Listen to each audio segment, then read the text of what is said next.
Khanapur BRS MLA రేఖా నాయక్ కాంగ్రెస్లో చేరారు. ఆర్మూరు సభలో రాహుల్ గాంధీ సమక్షంలో ఆమె కాంగ్రెస్లో చేరారు. ఈ సందర్భంగా రాహుల్ గాంధీ ఆమెకు కండువా కప్పి పార్టీలోకి ఆహ్వానించారు. సిట్టింగ్ ఎమ్మెల్యే అయిన రేఖా నాయక్ను కాదని ఖానాపూర్ బీఆర్ఎస్ టికెట్ను బూఖ్యా జాన్సన్ నాయక్కు కేటాయించింది అధిష్టానం. ఈ క్రమంలో ఆమె బీఆర్ఎస్కు రాజీనామా చేసి కాంగ్రెస్లో చేరారు.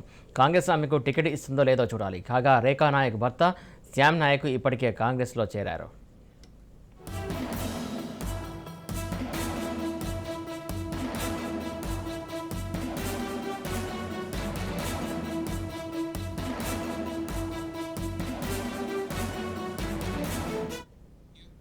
ఖానాపూర్ బీఆర్ఎస్ ఎమ్మెల్యే రేఖా నాయక్ కాంగ్రెస్లో చేరారు.